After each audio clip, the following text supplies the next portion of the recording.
seetaan ak yéen kay groupe des médias nee na président Macky Sall Sall ngaari lam tooro tey jii bu fekkee ay résultats baccalauréat la ñu ne tey lay délibéré. est-ce que dina délibéré. mooy président jury. mooy président jury bi. def na casting bi ma noppi rendez-vous bu tey la ko joxee mi ngi sàkku ci militants yi nag bés bu bàkk ba jibee tànneef ba siiw ndaraan yi jub. xocc ndaraan yi jub. c'est la délivrance. dana doy waar nag de parce que gis nga responsable yi di nga gis ku ne waaw ok d'accord nañu kii nga tànn. waaye ci suuf ñu ne militants yi. xam leen. loolu def leen neex yëngal leen. bëtal leen ku leen neex. dafay nag ci kaw ñu commencé di battre campagne. ndekete aussi suuf joxe nañu ko. mais attention Macky n'est pas tenu de dévoiler le nom de son. ah déet moom dañuy xaar nag. il n'est pas tenu. kon kay ndaje mi lu ko waral bu fekkee waxee woo kan mooy sa candidat kay kon loo koy looy woote. xam naa daal c'est sûr que moom dina toog revenir un peu sur xam nga y avait un processus boo xam ne Moustapha Niasse moo ko entamé woon. waaw. notamment techno-candidat très bien. def na et puis au sein même de la coalition recueillir les avis des uns et des autres. je crois tey partage la war a doon ci loolu. après le président va en tirer peut-être les conclusions. Ils n'ont pas fait des observations qui vont déboucher certainement peut-être à la nomination ou si vous voulez. en tout cas. mais loolu dafa ko démb. démb la woote woon li ni mel non. tey la normal. foofu bu ñëwee tey wax lépp te waxul ne diw mooy candidat bi yàq na ko. mais ba léegi rien ne l'impose. dana imposer parce que mu taxaw wax parce que ñoom it wallaahi ñun ñii sax di wax sax dañoo naa fekk rek te saytaane waaye cuisine interne la ñoom la waa Benno Bokk Yaakaar ñoom la concerne. y a des hommes politiques ñoo xam ne seen yoon nekku si. Macky bi boobu mu tànn xoolal Koura Macky wala mu tànn Fouta Tampi. non moom ak Fouta Tampi ku mu neex na tànn. mais ñoom la concerné. intéressé wul waa Gëm sa bopp te pourtant ñu ngi ci réew mi intéressé wul waa Awale bu Abdourahmane Diouf pourtant ñu ngi ci réew seen cuisine interne la. ku leen tànn xam nga li tax yëpp ça intéresse à plus d'un titre. ndax xam nga ki ngay jàkkaarloo aussi. il faut nga xam ko il faut nga étudier ko xam peut-être xam nga sànq sax ñu ngi koy évoquer mais. tey candidat bu Macky mën a tànn xam nga ñaari mbir lay demee appareil wu parti bi. ak les réalisations du président. loolu rek la mën a amul leneen parce que le gars lan nga ko mën a wax loo xam te il a été sous la tutelle de Macky Sall. donc réalisation yi on mettra ça à l'actif de Macky Sall. donc pour le compte de Macky Sall si tu veux. donc maintenant ku mu mënti doon. mais ñoom xam nañ loolu. adversaire opposition bi ñi war a samp seen xam nañ ne état c'est nguur candidat moom joxe réalisation. yéen a moom proposé programme. ñeneen ñi ñoo moom proposé programme. kee moom def bilan. c'est vrai. quel que soit Alpha muy Bougane Abdourahmane Diouf ku mu ci mënti doon xam nañ ne candidat bu Benno Bokk Yaakaar moom dana wër dëkk bi ñoo fi def lii falaat leen ñu ngir ñu continuer. mais nag PSE ak yoonu yokkute est-ce que dina mën a continuer. il faut moom tamit mu ñëw ak programme. waaw dina ñëw programme boo xam ne à la limite. mais programme bi continuité lay doon leçon lañ koy bindal mu récité ko. mooy li Fofana wax. parce qu'il va surfer sur le régime finissant li mu fi jot a def li mu fi jot a liggéey lan la projet doon parce que le PSE ñu ngi ko envisagé woon jusqu'en 2035. donc tu vois ce sera une continuité mais fii Mbaye. li tax affaire bi am enjeu ba ñëpp di ci wax. mooy c'est la première fois au Sénégal président di organiser ab élection présidentielle boo xam ne moom du ca bokk. Donc, on a besoin de savoir qui est son dauphin. Parce que depuis lors, Macky n'a pas eu de dauphin. Mais est-ce que c'est pas de là où, avec ce fameux pastéfien, certains pourraient prétendre à croire qu'il choisira certainement aussi le futur président du Sénégal? Oui, parce que dans la conscience populaire, ben instant, xëy na ñu bëri également ñi nga xam ne seen xel dafa gàtt comme man jàpp nañu ne kii Macky Sall di tànn moom lañ nar a fal. Alors que c'est pas ça. Candidat là, comme tous les autres candidats. Mais en tout cas, quelle que soit l'envergure, le dauphin de Macky Sall sera Macky Sall. Donc même au sein du Benno Bokk Yaakaar de la Macky Sall sans Macky Sall. Voilà. Comme on le lui a reproché d'ailleurs, faire du Wade sans Wade. Mais bon, c'est de la prétention peut-être nga xalaat ne que candidat Macky forcément ou inéluctablement moom mooy doon son remplaçant. Non, attention. yombewul noonu. Oui, mais même parce que boo xoolee un peu avec les dernières échéances électorales. da ngay gis ne de plus en plus oui c'est la descente aux enfers. La secousse des locales. oui nga jël et li ci gën a doy waar moo di ne même gis nga ba mu ñàkkee local am na maire yoo xam te ne nii beneen côté bi nañ nekkoon rejoindre nañ ko teewul. yëf ya daa gën a doy waar. waaw dañoo gën a nërmeel. donc c'est pas évident léegi nag c'est pas évident pour le successeur ou si vous voulez. te à un moment donné ñu bëri dañoo gisoon ne ku rejoindre rek dañ lay sanctionner sa local. sa gox. ku rejoindre dañ lay sanctionner sa gox. peut-être les données ont changé xamuñu ndax bu defee le tour présenter bilan wam ndax du renverser tendance bi gaa ñu joxaat ko nopp lu mu ci mën ci doon politique la rek ay calcul la rek. ay calcul la lu mu ci mën ci doon. le choix de ce candidat ne sera pas seulement politique. Il y a également de la science là-dedans. parce que ku ci nekk sous toutes les coutures dañ lay évaluer. ay calcul la ses résultats ci élection yi say performance politique ton discours. l'acceptation au sein de la société. yooyu yëpp la ngay peser. yooyu yëpp la ngay peser si la bokk. gars yi dañuy mathématique de. la ngay peser si la bokk dañuy théorème ba génne ay probabilité. waaw. lu mu ci man ci doon de waa F24 ñoom dee nañu. xamuñu Macky ku muy tànn ak ku mu dul tànn intéressé wu leen. li leen intéressé moo di juróomi yoon a ngi saa bu ñu demandé manifestation ñu tere leen léegi soppi nañu doxaleen. nee nañ si jàmm rek la ñuy dox. forcé wu ñu barrage. en tout cas cette fois-ci nee nañu sénégalais yi comme njëkko woon nañ fi woote. tëggu mbool national. tàngu safar bi kenn faalew leen. nee nañu bii nag ñu ngi leen di woo dimanche. suba 21h ba 22h 1 heure de temps boo xam ne nii nee nañu lu waaye am na ko tëgg boo amee say loxo tàccu yow boo mën yoree say bool tëggal. boo yoree sa portable taalal lamp ya. boo yoree say sabar tëggal. boo yoree say sabar. boo yoree say bongo tëggal. boo mën la neexee tëggal suuf boo yoree sa tama tëggal. tëggal tëgg bu la neex. suuf bu bees bu la neexee sax ngeen tëgg ko nee nañ lépp na yëngu na réew mi yëngu waaye nag tëgg une heure de temps dana métti. boo yoree torche taalal boo yoree lamp taalal. ku yor torche taalal donc daal bruit bu ànd ak lumière la ñu bëgg. na réew mi yëngu. waaw loolu lañ wax na réew mi yëngu 21h ba 22h suba ci dimanche yi ndax baa duñu leen def ne woon. ca safar ga ndax gaañi faalewu ñu leen. am bii la yoon gaañi dinañ tëgg. mais il faut tout de même quand même saluer ce comportement républicain. mais ne serait-ce que xam nga aujourd'hui peut-être mënoon nañ adopté woon beneen forme de lutte. ou mieux oui forcé. et loolu peut-être mënoon na sax impact justement ci li nga xam te ne nii ñu ngi ko doon ce vent de dégel bi nga xam ne mi ngi souffler actuellement avec la libération des détenus et ñoom comme loolu dafa bokk ci seen préoccupation seen revendication je crois que nii aussi am na ci solo pour ne pas entacher non la dame bi wax sax Blondin wax na lu am solo nee na ñoom jóguñu pour yàqal kenn jóguñu pour toj bu diggu kenn jóguñu pour tiital askan wi ba kenn du na ragal ba ñëpp ba nit ñi ragal a génne jóguñu pour yàq oto jàmbur yi jóguñu pour taal loolu intéressé wu leen état boobu nee nañ wallaay dépassé nañ fu mu nekk nii dañuy bàyyi xel bu baax askan wi loolu moo tax ñu ne forcé wuñu xuloowuñu xeexuñu ñu adopté stratégie bii. cette posture républicaine. donc bii posture bii lu am solo la. mais bu ñu defoon leneen sax dañuy gën a compliquer seen liggéey. parce que ñoom dañoo bëgg ñu yeewi nit ñi nekk ci kaso bi. mais bu ñu forcé barrage dem di manifester ñu jàppaat. yow yaa ngay dollil ca biir nan ngay def pour génnaat ce discours doo sa amati crédibilité. mais nag war nañ leen bàyyi ñuy marche nag ça il faut. xam nga peut-être état war nañ leen bàyyi ñuy marche parce que loolu dafa bokk ci luy animer démocratie dafa bokk luy dundal démocratie mënuñu pour ñu woote une marche pacifique nga leen koy bañal tout le temps et ça devient à répétition maintenant léegi il faudrait voir nit ñi ñu bàyyi leen ñuy exprimer seen waaw ba tey mën na ne mais xam nga parfois état am ay information yi nga xam ne nii ñu jotuñu ko mais lii gënoon daal moo di bu bàyyi leen ñu encadrer leen kay état yëg na loo yëgul état ba muy voté fii loi contre xaw ma lan terrorisme. loolu dañ ko voté lu yàgg. ñi doog am yenn actes yi ñu koy doog a gis. état bi mu koy voté fii nga xam ne commentaire nañ ko fi lu mat weer ku si nekk toog di wax waaw fu mu nekk nii ku wax ñu ne la défi terroriste ngay def toog nañ lu mat 6 mois après wala lu këpp sax ñuy doog a gis actes yi nga état bi muy gis li muy gis ñun gisuñu. mais alors F24 moo gën a informé que ñun. Est-ce que symboliquement, vu qu'il y a beaucoup de décès dernièrement par rapport aux jeunes, aux âmes perdues au Sénégal, et que ce combat, c'est de vraiment libérer et redonner espoir à cette jeunesse, ce serait bien une bougie, c'est symbolique, au lieu de faire beaucoup de bruit, on peut allumer beaucoup de bougies autour du Sénégal. da nga bëggoon ñu bàyyi xel daal xale yi dee xale yi nga xam ne amuñu espoir ak yooyu taal bougie xam nga bougie fu ñu ko taalee rek peut-être.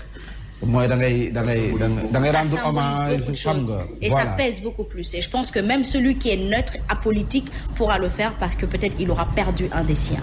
c'est que le problème qui se pose mais loolu c'est pris en compte par le F24 parce que boo dégloo seen argumentaire c'est pas seulement les prisonniers politiques il y a la cherté de la vie, il y a la déliquescence économique, nangam, il y a beaucoup de choses yoo xam ne jëlaale nañ ko en compte parce qu'ils veulent justement capitaliser cette frustration entre guillemets qu'il y a autour du quotidien des Sénégalais pour peut-être réussir leur vacarme, comment on appelle ça, illimité. C'est pour ça qu'on dit le vacarme. Il faudrait illuminer justement le Sénégal. Et ça peut même... C'est pas seulement pour des questions politiques et de démocratie, il y a également le quotidien des populations. En tout cas, taw mi de boo taalee sondeel ci biti ba taw bi fay la. di nga xam fay di yàlla du taw c'est 1 heure de temps. yàlla ji moom tawam. du ka taw. dinañ ñaan mu bañ a da ngeen génne ne da ngeen di manifestation taal leen ay sondeel da ngay génne sa buntu rek ñu la leen la fuuf. parce que si vous voyez ñu la détaillé bu taw sa kaw nga duggal. mais Mame Mbaye boo demoon tay ci thérapeute da lay naan quand il y a trop de bruit day yokk stress xam nga le pays est déjà sous stress day yokk stress. non dañuy toj rek. ay ca Maroc nag ñoom war nañ leen taalal sondeel parce que séisme dafa am nga ne ñaata ñoo faatu. 632. métti na. provisoire 320. séisme moo fa am suuf saa yëngu. te nag Maroc sénégalais yi bari nañ fa de. dépassé nañu bilan bi amoon en 2004. 2004 c'était 600 morts mais d'un premier coup comme ça on est au-delà de 600. sunu mbokk yaa nga Maroc de ku am mbokk Maroc nu nga woote rek. yàlla baax na yàlla bëri na ci ñu leen di masawu. Jean-Paul Dalméda acteur bi top modèle bi mujj nañu ko denc démb mbooloo mu takku ñoo ko gunge. démb fee nga xam ne moom moo di sa cimetière Saint-Lazare. L'émotion était à son comble. muy jullit di chrétien ñëpp ñoo nekkoon ci cortège yi délégation bi gunge ko ci këram gu mujj ñaanal ko donc démb daal en tout cas li ñu gis. mooy baax rek moo am solo. baax rek am solo baax yëg nit ki rek moo am solo. wax ji mooy baaxal rek nit ñi kenn moomu leen nit ñi kenn mënul luye ay nit. ñii demoon fee du Jean-Paul Dalméda moo leen luye ne moom mii nga xam ne moo ngi sa këru dëgg ga mënul luye ay nit ngir ñu feesal li nga xam ne moom mooy dëjëm non nii ñoo ñëw volontairement. ñoo xam ne ni peut-être xamuñu ko woon sax. rapport yi mu amoon ñoom. am na ñoo xam ne xamuñu ko woon sax. parce que li may jàngee ci moom mooy man sax xëy na miinu ma ko parce que. non man xaw ma ko sax man xaw ma ko. xaw ma ko sax j'avoue mais bu la nit ñi di wax après nga gis yenn vidéo yi. da ngay gis ne il était célèbre d'accord. mais nit ku. humilité bu amoon ci moom ngay gis. parce que fu mu nekk apparemment moom moo doon. animé mooy kaf moo yor ambiance beeg yooyu. te loolu dafa am solo nit ki noo mënti mel. aussi il faudrait pas occulter la dimension humaine de la personne mu di ne nit nga da nga war a dund. xaj na tur day dab borom wala dina fekk si borom. teraanga day kii mais loolu yëpp bul fàtte ne rek ne la dimension humaine dafa am solo. ne tamit nu fu mu mujj fi ngay mujj bés bu ne moo di ne da ngay wuyu suñu borom donc loolu lu mat a sóoraale la te di ko bàyyee xel. en tout cas lu mu ci mën si doon jébbal nañu ko boromam démb ca cimetière Saint-Lazare. Malal Tall nee na 35 ans de hip hop beneen étape bi moo di taxawal benn parti politique boo xam ne hip hop développement. En tout cas si loolu la ñuy dund président Macky Sall en tout cas une autorité en souffrance yéenekaay bi di l'Observateur foofu la génne 24 heures daal di ci dikkaat tànneef pour que candidat bu Benno Bokk Yaakaar APR qui va se prendre une veste lu mu ci manti doon yéenekaay bi dikk na ci tànneef gi Macky Sall rebat les cartes ba boobee peut-être Amadou Bala en tout cas ñu bëri njort nañu kon tànneef gi daal mi ngi commencé feeñ choix du candidat de Benno Bokk Yaakaar probable départ du gouvernement de certains recalés ndax remaniement day am remaniement bu amee. remaniement bu amee ñenn ñi dañ tëb. ah oui. remaniement bu amee faw ngeen jël Laye Chefal dugal ko ci biir mu nekk ministre. nay clair day dugg mais boo ngeen xaar loolu maa leen ko wax fii il faut ñu def ko ministre ñenn ñi mën nañ génn parce que amul ñu njariñ waaw. sama xarit bi Habib ñaata war nañ ko dugal. waaw Habib ñaata. war nañ ko dugal ci gouvernement bi. waaye lu am solo la ku dugg de da ngay mos. mérite na ko. ñeenti weer ngay mos. waaw ñeenti weer sa jar na ko. mais xam nga tamit dalay sa CV dalay dimbali. CV bu ñu ci dugalee ministre. ku dugg daal da ngay mos benn fan sa baax na nga nekk ministre. ñu ci ëpp de loolu lañ koy doyoo xanaa. Sud Quotidien nee na lim gaa ngi nii de. désignation du candidat ba Benno Bokk Yaakaar à la présidentielle samedi de vérité tey jii la lépp di leer. tey jii la président Macky Sall di wax Macky Sall face à un choix risqué ndax nag gis nga ñi ñëpp nee nañ ay candidats lañu man ñaan ñi xaw ma leen Abdoulaye Daouda Diallo ma nga ca Mame Boye Diao ma nga ca Aly Ngouille Ndiaye nga ca kii bu AFP bi.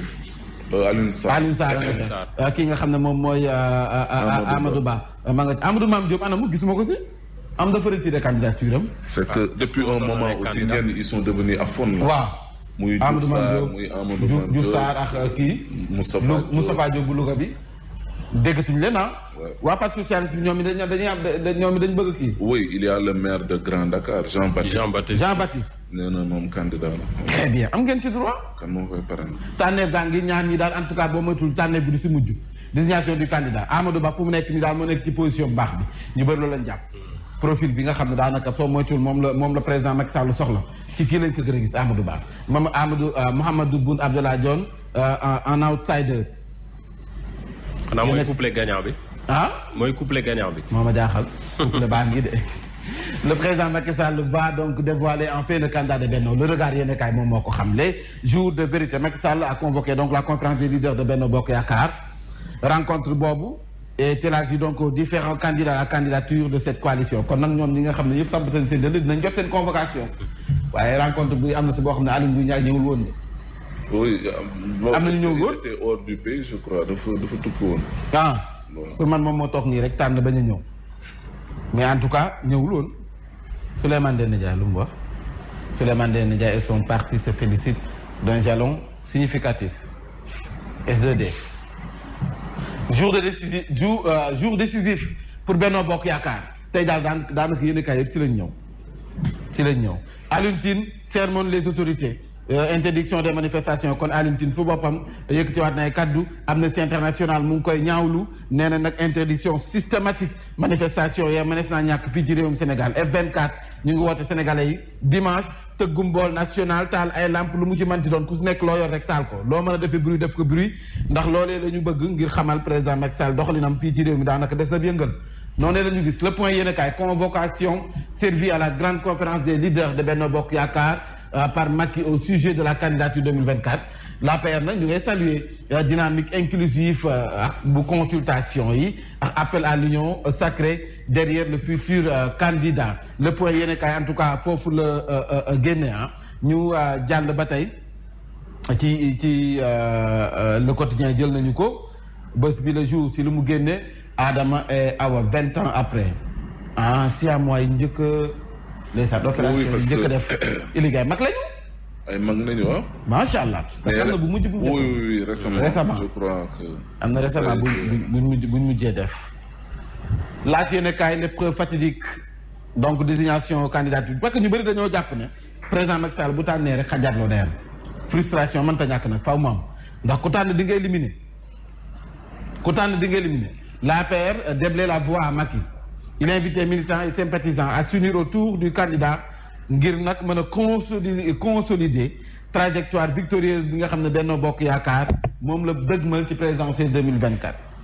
donc nag seen coalition boobee na si ñëpp jàpp ndax dana nekk am déet li ci kanam raw li gët l'heure de vérité foofu la génne daanaka yéen kaay bi yëpp yi ci bëri nag tey jii foofu la ñu génne Odia sax est-ce que génnul foofu ane Odia moom it dama ragal ne sax fa la génne. Bousquier. Le soutien de Moustapha Ba indispensable présidentielle 2024 quel que soit le candidat choisi Bousquier tamit moom it moom est-ce qu'il est politique. mais en tant que ministre des finances moom est-ce qu'il est politique sax. amul benn kii buñ ko xamee politique Bousquier moom liggéey lañ gën a gis si moom de. am na ñoo xam ne nii da lay wane ils ne sont pas politiques. technocrate la. waaw genre yi profil yi. di soutenir nit ñeeg yooyu soutenir le parti mais. waaw investir politiquement. am base politique nii fësagul daal. fësagul comme ni nga ko gisee woon au début bu Abdallah Dionne. yu bëri loolu la ñu wax waroon mën a politique topp parti bi di dawal di. uti ay nit vraiment. gis nga. amul seen jot moo tax mu ngi ut ay koppar di andi. ma ne li ma amul seen jot moo tax mu liggéey bu am solo. mais bés bu duggee ci politique bi. wóor na yàlla dina. yooyu moo fi war a dañ. ay ministre coloré nangam ak nangam. alors bi ñoom la de ba tey prévision candidat président élection mais wax nga dëgg de candidat yi dañoo nar a bëri. candidat yi kay dañoo bëri. présidentielle bi ñu jox. wala casting bu ñu demoon élection ak li taxaw ci candidat. waaw boo demee sa bureau de vote da ngay am problème pour tànn. ok candidat bi ñu dañuy élection yi ñu jëm. waaw. seetaan na. ba de 5 la ñu doon wala 6. wala 6 de. ñu des dañ leen di faxas opération faxas. tame. 6 de duñ ko weesu. bu bëree ba bëri. ak ñi fi wax ñi déclaré seen candidature yëpp. tooga yàlla bëri na sutura yàlla baax na. ayca la gën a fës si bi la jotaay xibaar doxub ñaxtu bu F24 dañu ko bëggoon amal démb préfet daf leen ko aaye ñu soppi doxalin nee nañu dimanche 21h ba 22h. ñu ngi sàkku ci askan wi ñu tëgg seen i bool wala seen i loxo taal seen i lampe wala lampe portable lu mu ci mën ci doon en tout cas façon boobee la ñu fës kee xeexe présidentielle 2024 bu fekkee coppite amul jàppale ne kon candidat bu Benno Bokk Yaakaar tey jii dinañ ko xam moom président Macky Sall woote na ab ndaje si samedi bi